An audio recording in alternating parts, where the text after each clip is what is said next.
Right, we're going to give this another bash. Part 2. Let's hope everyone comes on, and let's see if we can get Charlotte on. Let's try again.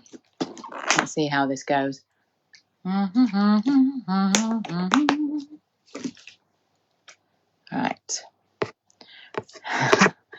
Becky's joined. Oh gosh, the phone overheated and booted her off. That's why it didn't do it. Right. Okay. What can we do? Too much talking. Here we go. Let's see. Technology. For instance, that I can't work out how to actually work it back up and running. We'll get there though. Hopefully we can get you all back on. I'm here. We're doing so well. Right, I'm going to hold my phone now. I can feel how hot it's getting. Honestly, everything. I think that's 4 or 5 different tech issues that we've had in one go. So. And you know what? You couldn't have predicted any of them. No, not at all. Not at all. So. Like last week when I tried with the YouTube and stuff like that, I thought I had it all set up. I'd done my test in the daytime and everything like that. But it was only when I found out about scheduling it that actually when I went to hit the go live button, it was greyed out, and I went, what? Yeah, it's supposed to be easy. Like, no, you actually need to stream it. Just press the button and go, surely. Go live, go live. Go live now, please.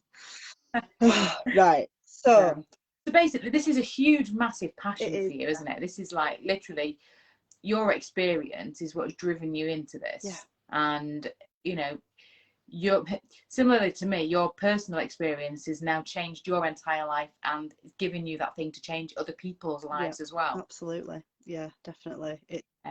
It's a vocation, it's a passion, it's something that is ingrained in everything that I do. It's not just my job. I don't just come to my computer and do my work and then go to sleep at night. I often am in bed responding to panicked messages from mums at 11:30 at night, and waking up to pictures of poo, and getting messages from people off Facebook saying, is it okay if my cousin's friend's sister messages you about something? And I'm always like, yeah, cool, like that's what I'm here to do, and I'll always help people as much as I possibly can, for free if I can. But the issue is a lot of the time when it is complex, I do need to be able to give people that really good one-to-one time, like just like with sleep consultations, it's got to be tailored and bespoke to that family, and they need to have your undivided attention for an hour with hopefully no tech issues to go through, you know, how they're feeling and to troubleshoot, and you need the full picture, so you need a full client history, and you can't always get that just jumping in and out of Facebook groups. But if that when someone comes on to me and they say, oh yeah, why aren't they napping? I don't know. So someone to you, why aren't they feeding? I don't know. What's this poo mean? I need more. Like, well, I can help you figure it out. I need more information. So actually, do you know what, let's start on that, because I think that's quite an interesting topic actually. If anyone's got questions, by the way, please pop them in the comments and we'll get to, you know, we'll answer. Charlotte's here to answer your questions, so if there's anything you're not sure of, if you're querying reflux or whatever it is, pop it in the comments. So just talk about poo, because I think that's one of the ones that people possibly get a bit more nervous about. There's always a bit of a, is this normal? I don't really know. You can't really go to the internet as such and look, because the scared stories that are out there, as soon as you start typing something, there'll be something that's actually a bad thing, but it's actually probably nothing to do with what it is that you're looking at. So let's just talk a little bit about that. So poo is one of my favorite things to talk about. If you'd have asked me when I first started breastfeeding support if this was going to be my area of special interest, I would have probably just laughed, and I still laugh now, but actually it's something that nobody else is really that you know, excited by. I mean, it's part and parcel of being a lactation consultant that you need to talk about poo, and that you need to ask about baby's poo, and you know, we need to see what's going on. But I realised during the pandemic last year that there was no one single resource for families to go to where they could look at poo and figure it out, you know, and have an idea of what's normal and what isn't, which is why I started the Baby Poo Gallery. So that's exactly what it says on the tin. It is a Facebook page with a number of different categories, and behind the lovely cover photo there are you know, dozens of photos. Some of them I've got about 250 on my computer ready to upload at some point. Wow. And I've dozens and dozens of photos that people have donated to the Baby Poo Gallery, starting with that lovely black meconium poo at the beginning, right up to generally we stop at about 12 months, because sort of 18 months onwards they tend to become more just firm adult style poo like. So I was quite keen to make sure that we weren't just posting pictures of you know, curled out turds on carpets. Although it does happen. Curlers. Yeah, to pretty much everybody. And really try and focus on early poos and what might happen to babies if they have an allergy, if they are not feeding as well as they should be, if they have an illness, and just so that families are seeing something that isn't just a coloured splodge on a bit of paper or on a website or whatever. I think it's really important that they actually see a visual of what that poo looks like, so that it's more realistic. And if they don't know what their baby's poo is saying, they can send me a message and we can talk through it, and they can have a look on the poo gallery and compare their poo to other poos, and that might help them narrow it down if they, you know, if they're not keen to actually talk to me about it, or they want to speak to a GP or whatever, they can at least narrow down what might be the problem based on what they're seeing. I am definitely concerned about, probably in the last 12 to 18 months, how much less babies are pooing. Really? I think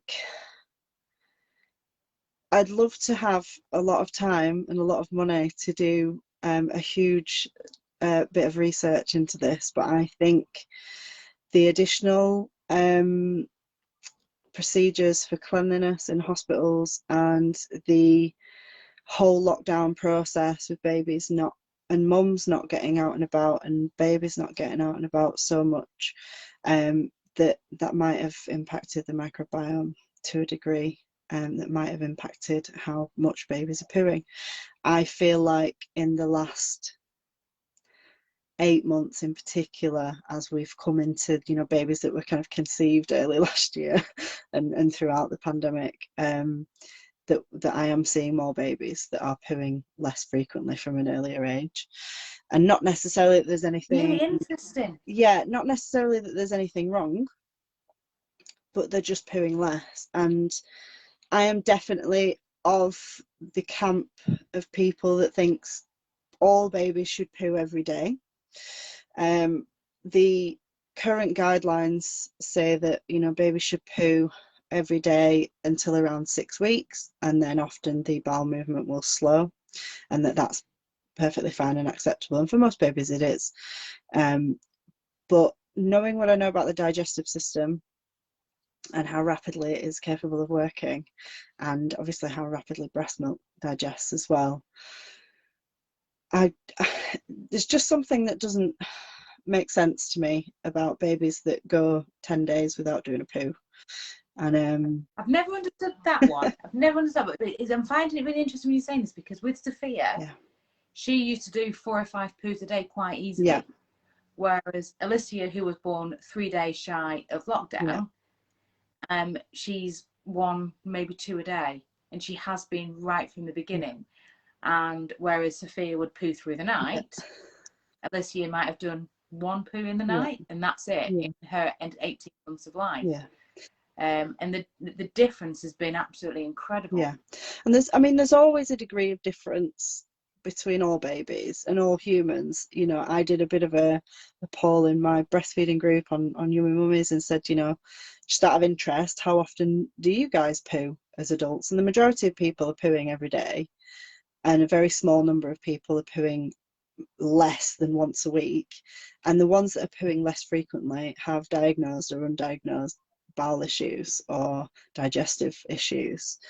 And whether it's that because of the issue that they're pooing less, or they're pooing less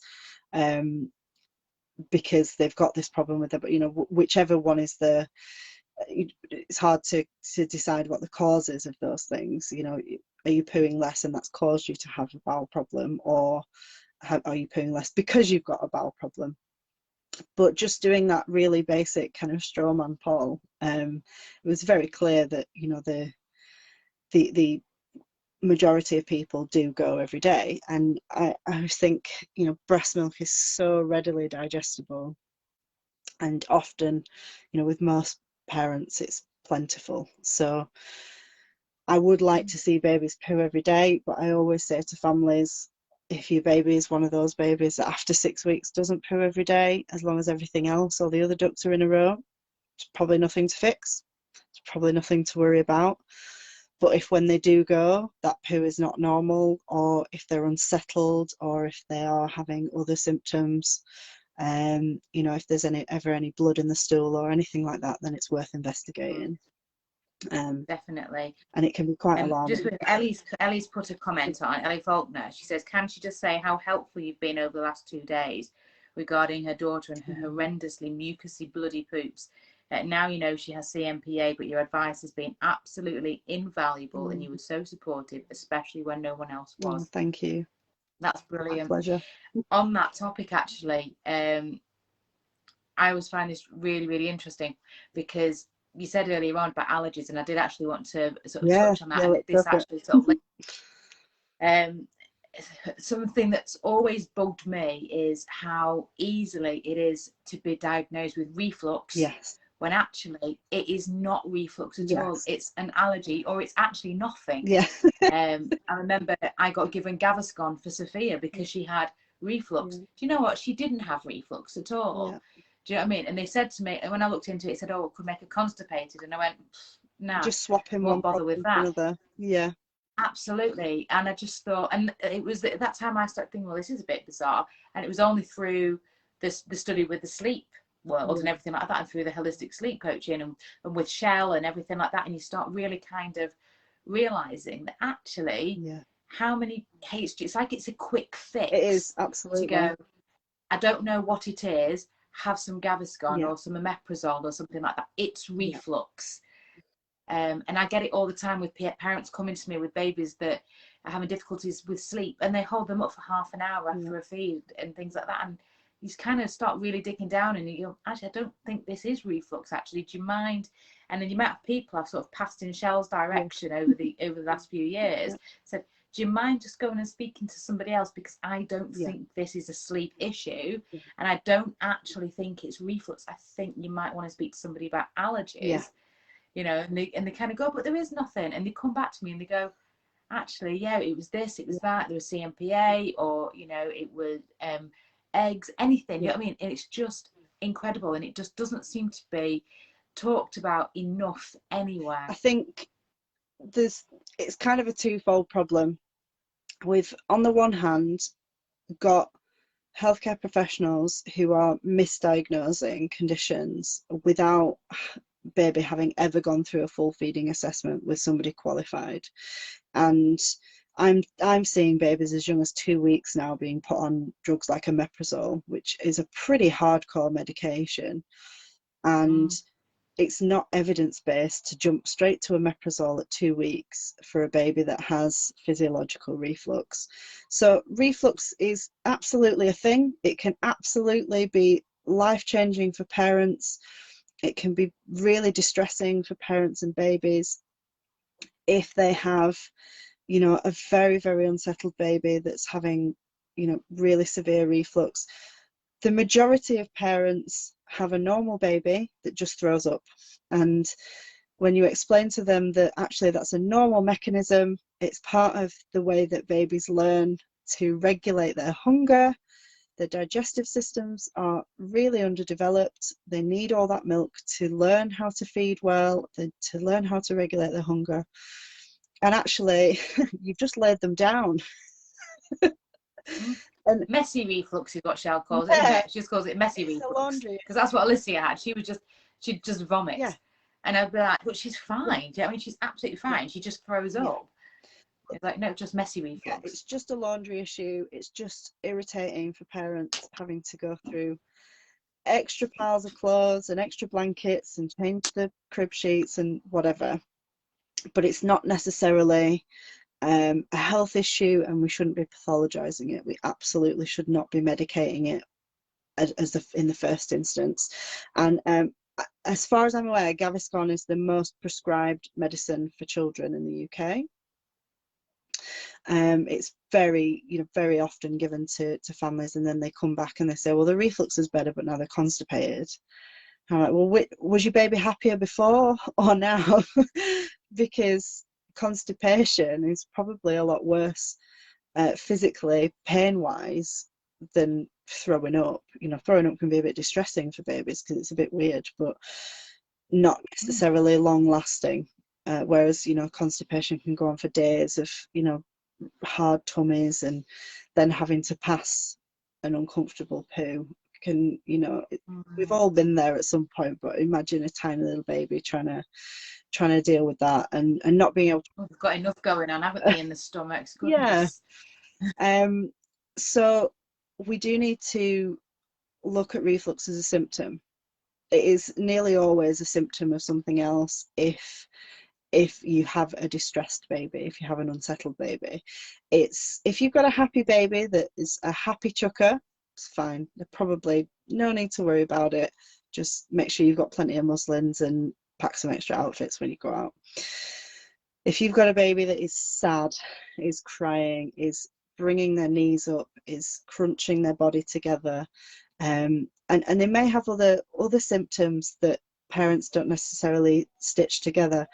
I send out there's a little table that's in Maureen Minchin's book, Milk Matters, that is a list of potential allergy symptoms, and anybody I'm kind of querying allergy with, I'll ask them to tick any other symptoms, and they'll usually say to me before I send them that table, there's no other symptoms, maybe a bit congested sometimes, or did have a little bit of a rash when they were first born or whatever. And then it comes back and there's 4 or 5 symptoms ticked, and they're like, well, there's no allergies in the family. And I'm like, you might want to just question your parents, grandparents, have a little think, start keeping a food diary. And for some families there isn't a familial link. They are just unlucky that their baby has an allergy to something completely random, and it's not always one of the top 5, which is really frustrating. Yeah, I've got a question just quickly on that. I remember on my NCT classes, they said they were talking about the way. Oh no, was it more? No, I think it was Maureen Mitchell, wasn't it? That was saying about how over the years it's the formula introduction that's actually potentially caused the allergies, and it's that this family this generation ago went onto formula, no allergies here. This generation might have a little bit, and if they do it again, maybe, and it builds that way. And it's the obviously because there was a period, wasn't there, where basically we went from breastfeeding is not the right thing to formula feeding is wow, it is so the done thing to do, and everyone just went, nah, I'm not doing the whole formula but breastfeeding thing, and we've just never sort of come back from that. Absolutely. And I think we have to remember as well that as adults we can tolerate things a lot more than babies. I didn't know how bad dairy was for me until I stopped eating it, and then I was like, oh, really? Actually my digestive system works. and I know now when I've eaten dairy I can tolerate it physically most of the time, but does tend to, it's really painful to digest, and it often brings with it a bad mood. So and there are all kinds of things. My eczema used to be, I mean, to be fair, I've had eczema flare-ups when I've been vegan as well, but I used to really struggle to get it under control beforehand. So it's always worth, if you've got a baby that's not a happy chucker, if they are very much distressed and upset and they've got this reflux, just have a little think about what else might be going on. Obviously, they can be investigated for GORD, which is gastroesophageal reflux disease, which is a physiological problem, and often does require medication, but you would need to see a specialist to get to that point. No GP should be diagnosing that, especially not over the phone without having seen the baby. And COVID. Yeah, and even if you do have a baby with GORD, breastfeeding is still the best thing for them. If you are formula feeding, then the best thing for reflux is small regular feeds rather than big infrequent feeds. It always comes down to getting the same amount of milk into the baby, but letting them have the opportunity to digest it in smaller amounts than trying to get 6 ounces of milk or 7 ounces of milk into them 3 or 4 times a day. Just try an ounce or two every couple of hours, see what happens. And often when formula feeding families that have that pace feeding explained to them, and they spend more time feeding the baby, it might take 40 minutes to give a bottle, but baby's a happy chucker afterwards. They're not necessarily in distress or needing to be medicated or just really struggling with their digestive system. And we know that formula can constipate babies as well. So the absolute best thing to do if you do have a baby that's formula fed is paced responsive bottle feeding as often as possible. And the formula companies are a bit sketchy, surprise surprise, with what they put on the tins. They kind of give this rough amount of formula as to what they'll need per age, and obviously it increases as they get bigger. And we do need to take into account the nutritional needs of the infant, but those volumes get bigger and bigger because they want you to buy more product. It's that simple. If your baby's happy and thriving on the amount that they're having, then chances are they don't need an extra 7 ounces crammed into them. You know what? Funnily enough as well, that takes me back to when I had Sophia and I was trying to get to breastfeed. Similarly to you, we had a very traumatic 5 weeks at the very beginning, and I was literally with the syringe trying and get like milliliters out at a time. Yeah. And I think she must have been on like 2-3 milliliters of breast milk. Yeah. And bless them, the nurse thought she was obviously trying to sort of help me. Yeah. By offering her formula. Yeah. And she's there with 30 mils, and I went, this was without my permission as well. Yeah. And I went, what are you doing? I said, she's breastfed. Oh, I know, but I said, no, but I said, even still, I said, 30 mil. Yeah. I said, she's having 2-3 milliliters at a time. Yeah. I said, her tummy's so tiny. Yeah. And that's trying to stretch it too soon. That's it. That first formula feed will stretch that tummy quite a lot, and it has to be made in large volume to meet the basic nutrient requirements. It's not that formula has better nutrients or more nutrients, or it's more filling, or I've met parents who chose to formula feed because they wanted to be sure of the volume of milk that their babies were getting. It's very easy to overfeed a baby with a bottle. And yeah, formula can be tricky in that way because it has to be made in large volumes, because it's not concentrated like breast milk. It's not adaptive like breast milk. We know breast milk changes if it's hot, it becomes more watery to hydrate your baby, and if your baby stays on the breast longer, it becomes fattier because fat sticks in the milk ducts. We know that breastfeeding has a completely different mechanism to bottle feeding. But yeah, that that very early introduction of a large volume of formula can be really detrimental to a lot of breastfeeding families, especially if it's not something that they wanted to do, if it was given without consent, which does happen, or if it was given coercively, which is still without consent as far as I'm concerned, or if it's because it was given because they felt they had no other choice, again, out of guilt.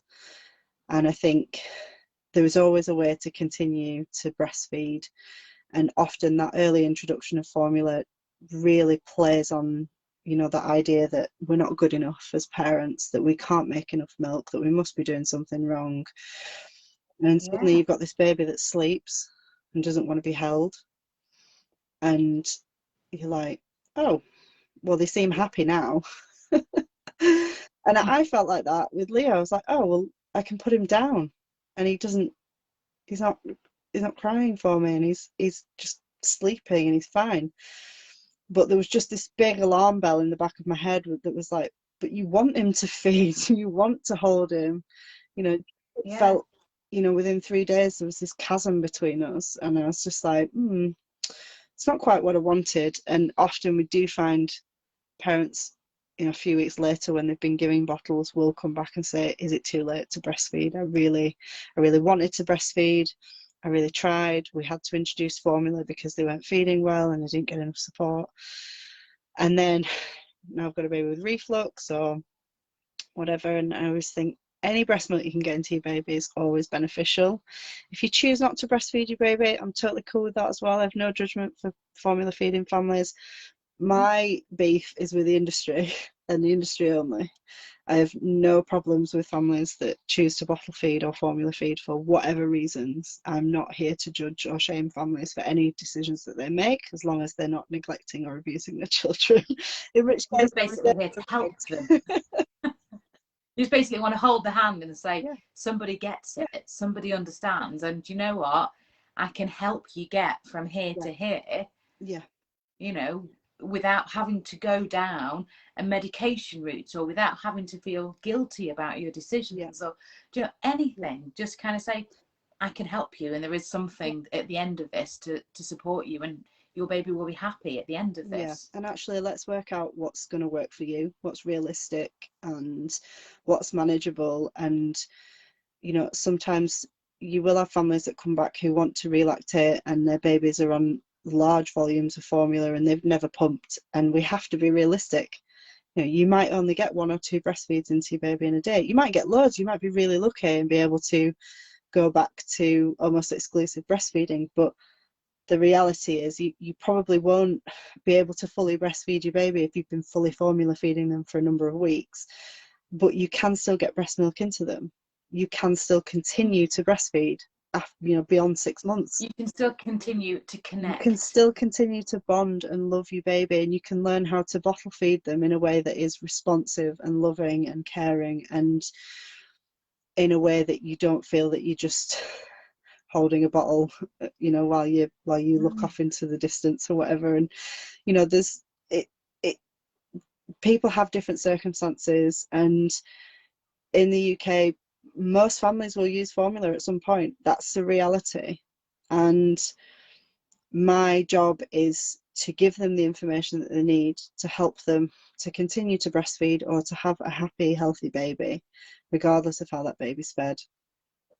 Can I just say on that note as well, again, and it's very much linked with the way it is, the breastfeeding and medication. I think it's really worth letting people know that there is actually a page that you can go to, which is about breastfeeding and medication. I ended up giving Sophia formula for a week because I went on to metronidazole, because I was told I could not breastfeed while on metronidazole. Guess what I found out years later? Yes, you can. And I've been told, but through many of the different medications that I've had over the years, that I can't breastfeed. But when I actually go and delve into it with that other world of breastfeeding and medication, yes, you can. So if you ever get told that you cannot breastfeed because of a medication, please just go over to those experts over there, because they know. Breastfeeding Network, Drugs in Breast Milk helpline, message the Facebook page. Or if you forget that, get into a breastfeeding support group. Ask, the National Breastfeeding Helpline will always signpost you to the right place. But you can just go online, and the BFN have fact sheets for all kinds of medications, the most commonly used medications. But also, if you're on some like really bizarre medication for something rare, or if you've been told that you might have to stop breastfeeding to have an MRI or something like that, all the information is in there that you need. And I think gas and air is another one, isn't it? Whenever you go for like a colonoscopy or something yeah, like that, and if you have gas and air, but you can still breastfeed. you have a tooth out and you've had a general anaesthetic and you can't, or you've had a local anaesthetic or a general anaesthetic and you can't breastfeed. I'm like, well, don't we give a general just had a baby under a general anaesthetic, maybe.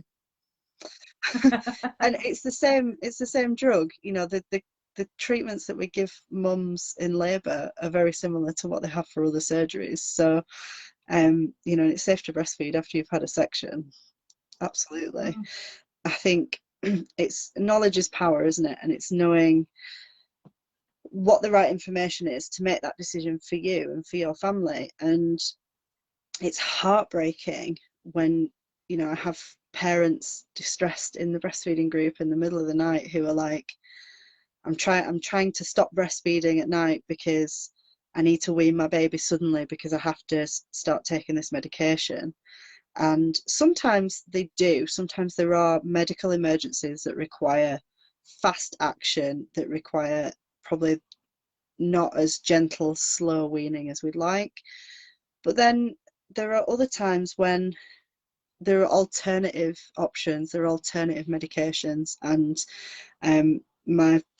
one of the best things I can advise families in any situation where there's a medical condition with their baby or themselves that might impact their breastfeeding, first of all, use the Brain Mnemonic, which is another thing that Shell put me onto quite early on when she was mentoring me. She still is mentoring me. She will never stop. No. She doesn't have a choice. But she put me onto it quite early, so it's brain. So use your brain when you speak to a doctor or when you're getting any information about medical care. So it's B for benefits. What are the benefits of the intervention? R for risk. What's the risk of the intervention? Are there any alternatives to this intervention? I, what does your instinct say? And N is, what if we do nothing? And if you can take all those questions to your specialist, to your GP, to a midwife, to anybody that is involved in your care, they're going to have to work hard to answer those questions and to put you at ease. And sometimes I think as women, we're kind of told to just get on with things and we have to do as we're told. And from a psychological perspective, it's well documented that if you're in a room with somebody in a uniform, you're probably going to do as you're told.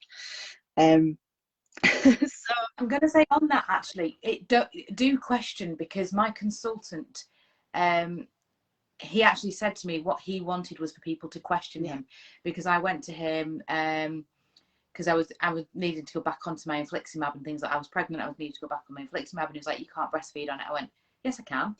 He said, no you can't. I went, yes I can.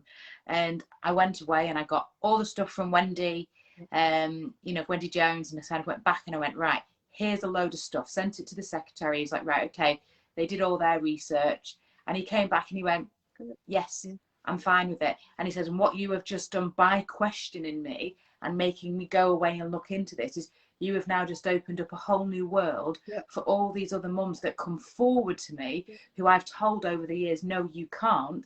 Now I can say, yes you can. Yeah, you forced me to educate myself.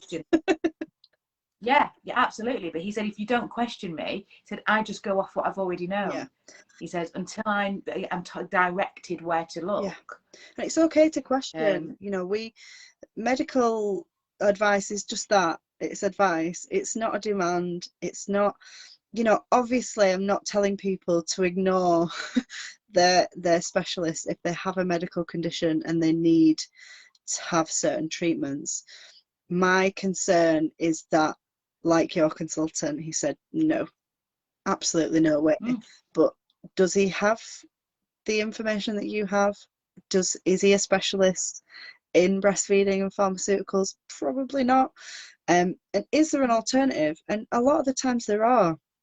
You know, sometimes I've messaged Wendy on behalf of patients and said, you know, what's this? Mum's been advised that she has to take this. Is there anything else that might be more suitable for baby if this isn't safe to take? And it's either actually it's safe to take, or this isn't safe to take, but you might want to consider alternatives. And I've only ever come across a couple of drugs, apart from obviously cancer treatments, which are a whole other ball game. I've only ever come across a few, you know, really small handful of medications that parents absolutely cannot breastfeed in, and a lot of them tend to be medications for things like bipolar disorder, and like I say, other kind of like radiation therapies and things like that. So my other suggestion for families who are breastfeeding or breastfeeding and have their own difficult medical conditions, cancer may be one of them, or if they have a child with cancer or another traumatic illness or something that they need really special breastfeeding care. Lindsay's group. Lindsay runs a wonderful little breastfeeding group called Breastfeeding the Brave. That's Lindsay Hookway. Lindsay Hookway, yeah.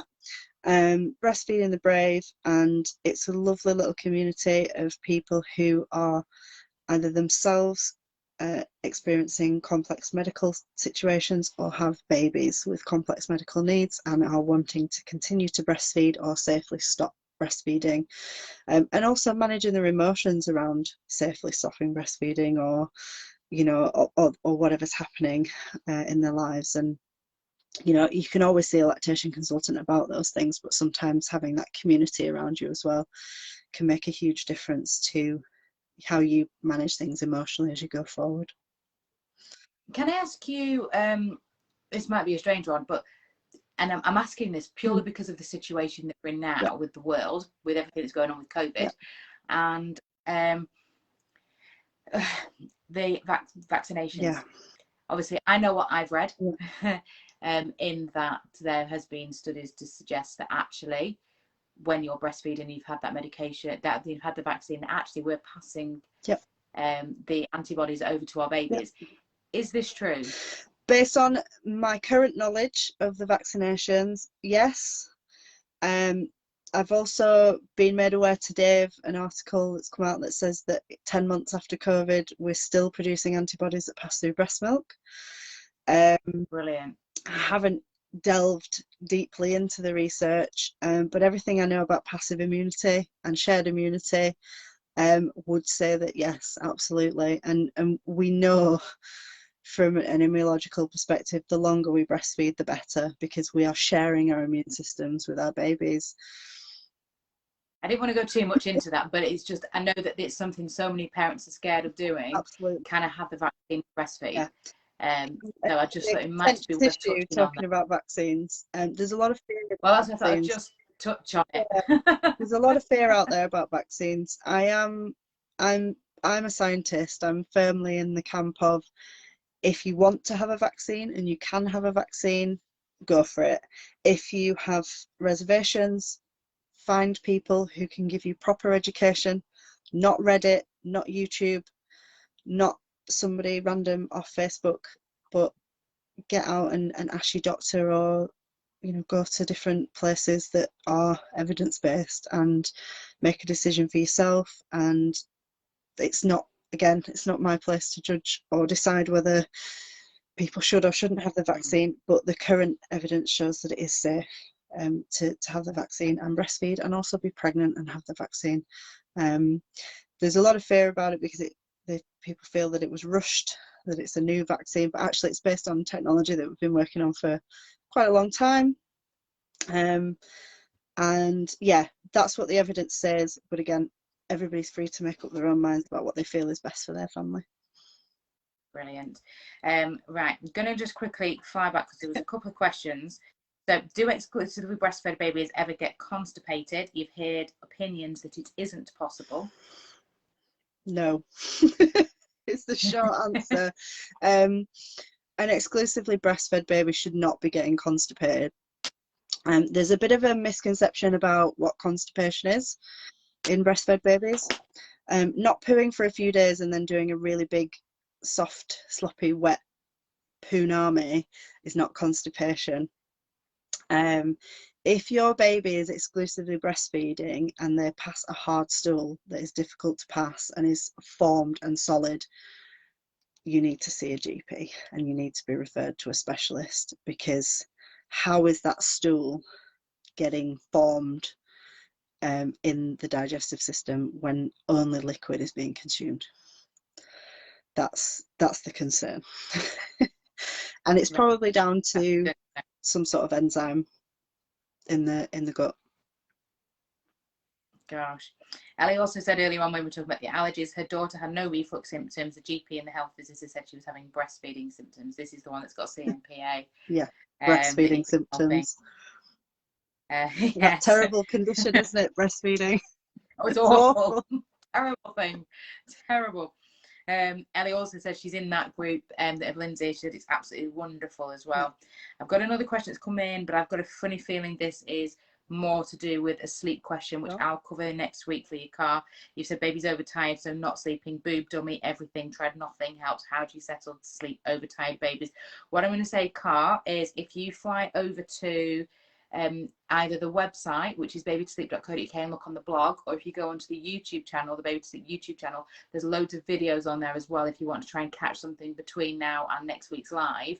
I don't know how old your baby is. If we're talking sort of 4 month-ish, you might find the one about 4 months sleep regressions useful. By the way, they don't exist. It's just a development. But you might get some ideas from there. So if you have a quick flick through some of the videos and through the blogs, you might get some help. Otherwise, I'll be able to answer that next week for you, okay? Now, there's one other question I want to talk to you about, because we've talked more about the very young type of babies. And I mentioned this earlier because something that is, I know we've talked a lot tonight, one of the things that is a question that comes up so much is night weaning toddlers. Yes. How is there a good way to do that that's really gentle? Yeah. Because I know for me with Alicia, she'll have a feed in the night and she'll have a mega feed. Yeah. And I go, that's a massive feed. And if she has other feeds, she might have small ones. So I might kind of go, well, they're not hunger, but actually that one is. But how do I stop those ones here? Do you know what I mean? I'm not really sure that they are without actually her crying and screaming and waking up everybody else in the house. And it's really tough, because some babies are ready and they'll just take to it really easily. Some babies are not. I say babies, they're toddlers. They're still babies to me until they're about 3. It's easier to night wean from 18 months. That is just, it's just easier. They are much more complicit and easier to distract and easier to put a different comfort in place. It can be done from younger, but I would never recommend or encourage people stopping feeding at night before 12 months unless it's absolutely necessary. There may be some situations where mums work through the night and they can't breastfeed through the night, in which case I would still expect the other caregiver to be feeding that baby through the night, ideally. If baby decides that they want to be a unicorn and sleep all the way through and not wake up for a feed, that's absolutely fine as well. But mythical creatures are few and far between, especially in the baby world. They tend to space their feeds out, as we know, as they get older and do less and less. But there are some toddlers that will snack at the booby buffet all night long if they're given the option. Normally, when I'm talking about night weaning, I would sort of consider how many feeds that baby's having through the night. Usually the feed to sleep would be the last one to go, and lots of mums want to keep the feed to sleep for obvious reasons. It gets the baby to sleep. It's that calm time at night where you can really connect with your child and look at them and snuggle them and know that this is how you're going to end your day with your baby. And lots of parents might night wean at 18 months, but carry on with that bedtime feed for even another year, or till they're 2 or 3 or even beyond. And whatever you're happy with is absolutely fine. But I would normally recommend that the feed to sleep stays and the first feed of the day. So deciding what time does your day start. That breakfast feed, which for some families is at 6 and some is at 7. For me, I was very lucky. It was usually about 7:45 in the morning. We are both late to bed and late risers. We're night owls. He's very much got the same sleeping habits as me, which is frustrating when you want to have your evenings to yourself. It probably is, but you're a bit of an anomaly because most of their babies are early risers. Yeah, I've got a feeling that my next one is gonna be a lark, just to stir things up in this house. So yeah, I would say keep the night to sleep feed and keep the breakfast feed, because it kind of punctuates the night, and it's really easy to figure that out. You know that your baby generally goes to bed at this time, so we're going to do this feed. And essentially, if your baby has 3 feeds, so they go to bed at 10 and they have 3 or 4 feeds between 10 and 7 a.m. The easiest one probably to stop is the first one after that feed to sleep, because you're not going to be as tired as you will be by the time they've woken you up for the 3rd time. And your patience might be a bit stronger, and your will might be a bit stronger for that first feed. Always talk to them about what's happening. 18-month-olds and beyond, toddlers, are not stupid. They are very clever. They understand language a lot better than we give them credit for, even if they're not able to communicate back to us. Their ability to understand language is, far beyond what we anticipate. So talking to them about it, just say, we're going to have you feed to sleep, but when you wake up, we're just going to have a cuddle. Just going to have a nice cuddle instead. Because when we do that night feed, mum is ready to I don't want to do that feed anymore. It's your milk, but it's my body, and I'm saying no. It's a great way to teach consent. Sorry? What happens then if they decide to scream at you? So that's the hardest bit. It's very much about meeting them where they are and explaining to them, I'm very sorry and I love you, and it's very upsetting. I know you're very, very upset. We can have a cuddle. And if they keep going up and up and up, then offering the feed it's not giving in, it's meeting that need. And you can explain to them, okay, we'll have a little feed and then we're going to have a cuddle and you're going to go back to sleep. And the chances are that they will have a short feed and they'll go back to sleep. And when it's that first wake up, you will have that patience and that tolerance for being able to say to them all those things. But the more talking you do before you put it, like, don't just spring it on them randomly one night. Explain it to them and say, in the middle of the night, I don't want to give milk every time, so should we have a cuddle instead? And they might protest, and it's okay for them to protest. I think when we talk about gentle and responsive parenting, we're not being permissive.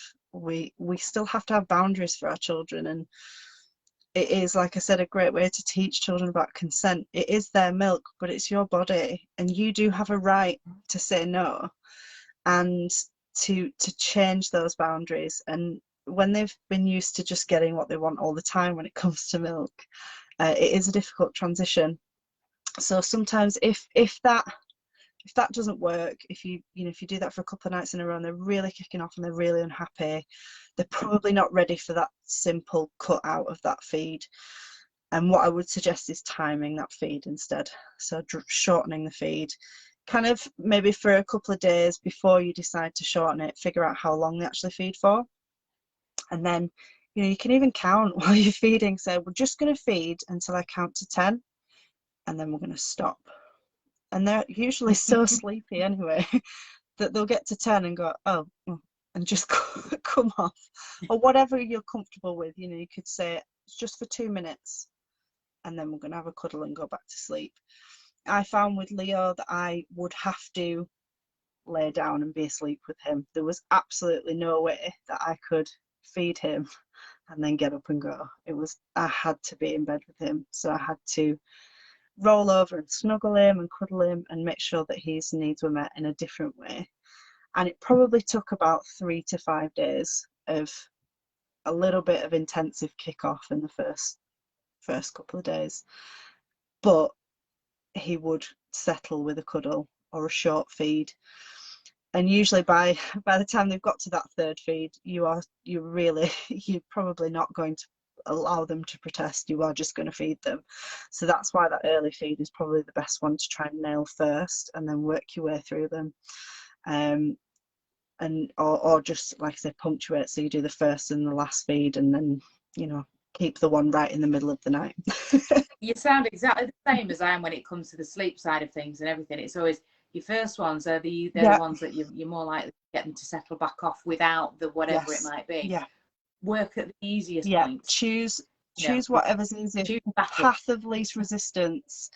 And you know, if you do come 5 o'clock in the morning, do whatever. At 5 o'clock in the morning, get your boob out and feed your baby, because you're going to be tired if you've had, you know, even the smallest amount of battle at 1 a.m. and 3 a.m. By the time 5 a.m. knocks around, you're not going to be bothered to argue with your toddler, and that's totally fair. I always cut out the earlier feeds in the night, and I think our patience and our tolerance wears thin the more tired we are. So yeah, starting with the earlier feeds in the night, and if they're day weaned, it's a lot easier to wean at night because they already know what's coming. They've already had this process to some degree, and they've already understood that even though they've stopped having milk during the day, they still get loads of love and cuddles. You know, they're still connected to you. So by the time we start to night wean, they're like, they might protest a little bit, but they're like, well, she's still there. She still loves me. You know, she's still my mom. I'm going to get cuddle instead. Laura's just started watching this actually. Her little one is, oh gosh, how old is he, Laura? I can't remember. He's 2, nearly 3. And she was very much like, whereas you were saying before, then when we were doing the sleep thing, you know, the cuddles instead. And it was like struggling with that kickoff at the beginning. Do you know what I mean? For no, you know, we're not doing that this time, you know, and again, moving it later and just kind of going, right, realistically, how long are you comfortable that he doesn't need a feed for? Because if you've got any doubt, I would say if there's doubt there, you have to be certain, you know, that they can go X amount of time without a feed. Because if there's doubt, you're just kind of, then you're just having that fight that actually maybe they do need a feed and I've just got it wrong, and oh, go on then, you know, rather than and it just causes so much anxiety for both of you. You know, if it doesn't work, if you do it for a few days and it doesn't work, just leave it, try it again in a couple of weeks. Babies develop so rapidly, and you know, the more you talk to them, the more you prepare them. There's some great books about weaning.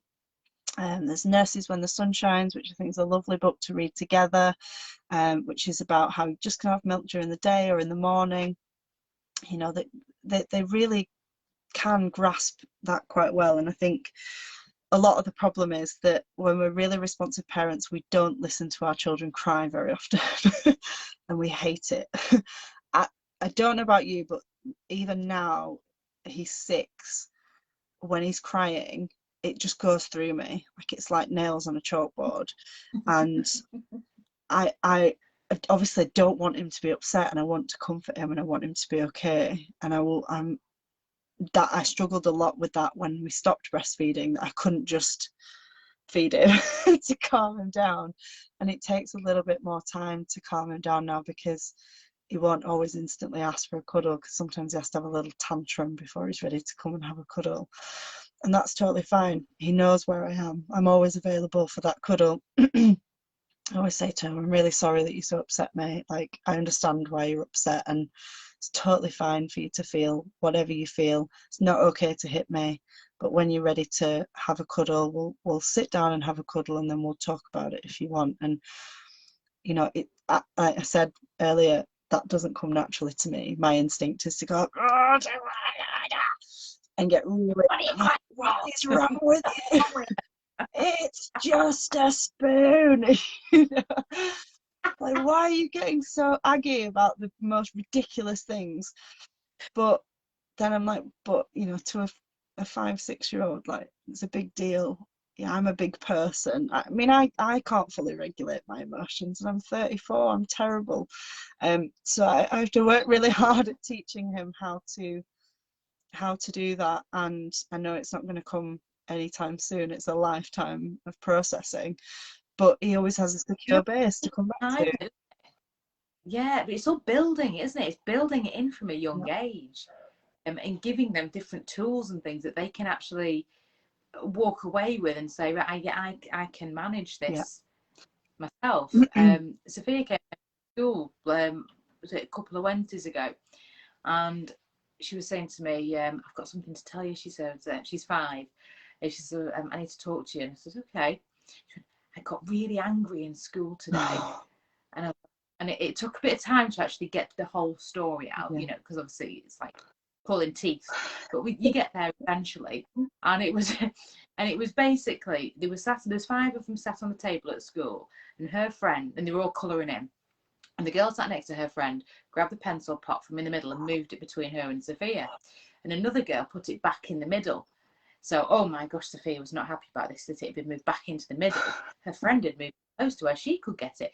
And she went, I felt myself go really, really red. She went, I went, ooh. She went, I felt myself go really red, and I felt my face go really, really wrinkled. And she grabbed the pink pencil crayon and all this type of stuff. And I went, okay. And I said, and what happened then? She went, I took some deep breaths, she says, and I calmed down. And I went, oh. I wouldn't have done that. And then it went, then it was like, right, okay, next moving on to the learning experience. So what would we do different next time? That type of thing. But I thought, well, this is a great opportunity now. Yeah, I thought, well, this is a great opportunity to actually move it on. But at that time, I thought, yes, do you know what? The last few years where I've been kind of drilling these, you know, calm down, deep breaths, understand that it's okay to feel these emotions. It's normal. It's nothing weird. You know, everybody does it. It's how we deal with it, and that we're actually okay to talk about it. And I thought, I've done it. I've done it. It's kind of, on the one hand, girls are expected to be emotional, and you know, there's a whole feminist issue around managing emotions in girls and women.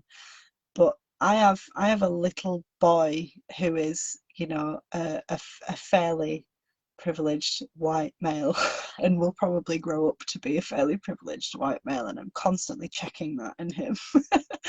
And but I want him to be able to express his emotions.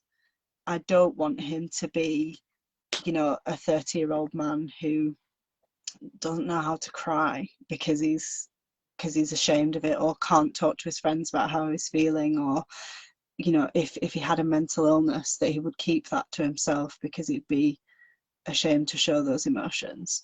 So that's been a really big part of my parenting, that, you know, it's okay to feel whatever you feel, but your behaviour has to be moderated.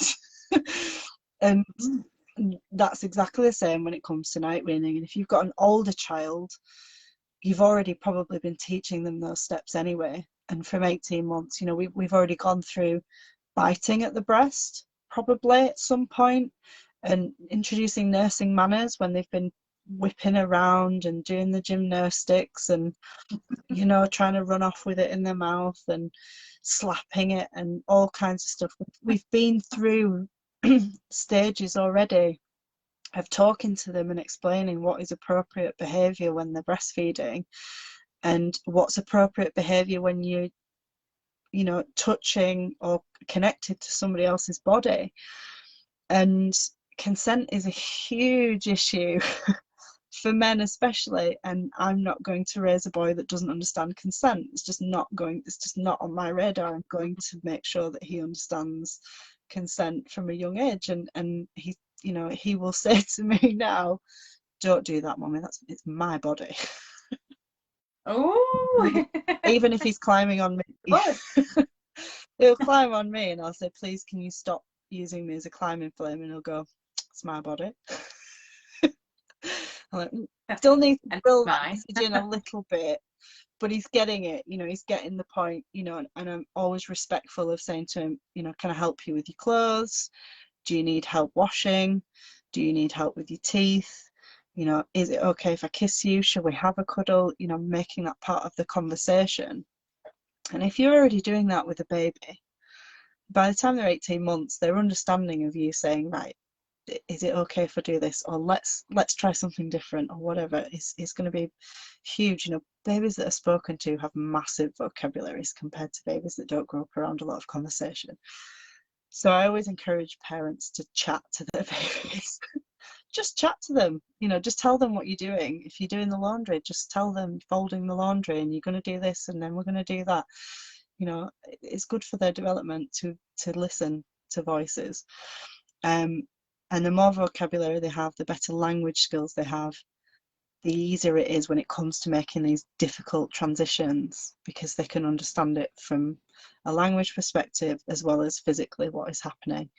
And it's just a case of, like you say, how much are you willing to tolerate from your child? Are they really in distress? I am absolutely not advocating that anybody leaves their baby to cry for any length of time, but it is different to hold a child that is distressed instead of leaving a child that is distressed and explaining to them why we're not doing this and that it is really sad and it's okay to feel sad. If you still feel sad, we can give you a feed, but we are going to stop doing this feed. This is happening. And I would always say to parents, if your tolerance is really low for listening to your baby being upset, then make sure that you are ready and that they are ready. And the older they are, the easier it is. Often the the kickoffs are stronger, but they last less time. You can get through that period of transition quite quickly, or they will just do it themselves. If you are a parent who gets very anxious listening to their child cry, or is really just not prepared for anything like that, or any distress, then, and that's fine, you know, there's no rush. If you are happy to do what you're doing, then keep going. You know, there's no rush to night wean, but most mums know when they're ready to stop. I know I'm ready. I'm on for stopping it. We've had hand, foot, and mouth over the last week, so she's been up a lot more and stuff like that. So she's been feeding like anything in the night, and I've just been kind of going, I can't tolerate this. And I noticed as we were getting to the point where she was getting better, that actually she was more demanding of it because she was getting used to it again. And I've gone, no. And I'm not happy with this. When we've been so responsive and we've done such responsive feeding for so long, it does feel alien to suddenly put these barriers in place. And I struggled with it. I was like, but I've been baby led for such a long time. Am I harming him by doing this, especially if he's getting upset? But like I said, it's different. You know, we know that holding a baby or holding a child and comforting them and validating their feelings is very different to just saying, no, you're not having it, and shutting the bedroom door and leaving them alone to deal with it. So yeah, take your time, pick the feed that you're most likely to stick with and just give it a go. And if it's not working after 2 or 3 nights, nip it in the bud and try again a bit later. This has been brilliant. It's been much longer than I think I've ever done a live session for. I could talk about this forever. I think Debbie's going to go mad when we actually get it, because she always puts all the subtitles on, you see, as well, when we upload it onto YouTube. I'm very sorry. And I'm sorry for all the tech problems. We've managed to, my phone has managed to not overheat, and we've had a really good. But mine's nearly on its last legs on the battery front, so we're probably better wrapping up. But if anybody is struggling, I've put the link in the description to Charlotte's website, and you can go over to her Facebook page as well. So you can have a look at the different support options. If you've got friends that are currently pregnant that want to kind of get a bit of an idea what to expect, because I think, as we were touched on earlier on, having that preparation for, you know, what are you actually about to walk into is it can make the journey so different. Definitely. So if you've got friends that are pregnant, it's coming up to Christmas presents, you know, buy gift vouchers, whatever it might be, baby showers, anything where you think, do you know what, this is something that my friends could really benefit from, you know, head over to her page and see what, you know, have a look and see what you think. Yeah, I'm going to be running, hopefully in the next couple of months, some workshops based on the feedback that I got on Instagram the other day from people. When I asked if they wanted to do workshops with me, they were like, yes. It's there's quite a big demand, especially for a night weaning workshop. So I'm currently working on 3, so introducing solids, night weaning, and poo. So a big variety there. But when you have them, let me know and we'll share them over onto the Facebook page as well. Amazing. And if anyone's struggling with the sleep side, you know where I am for all that type of stuff. You can book your free 15-minute calls with me. You know where the YouTube channel is. You know where my Instagram is. You know where the website is. I'm everywhere at the moment.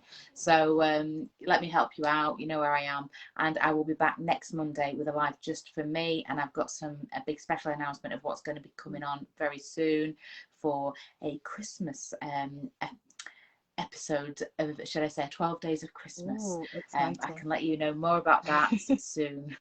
Well, thank you very much. Thank you so much. I've really enjoyed speaking to you, and thank you everybody for your awesome questions. Brilliant. Thanks very much, Charlotte. Take care. See you later. Bye. See you later, everyone. Bye.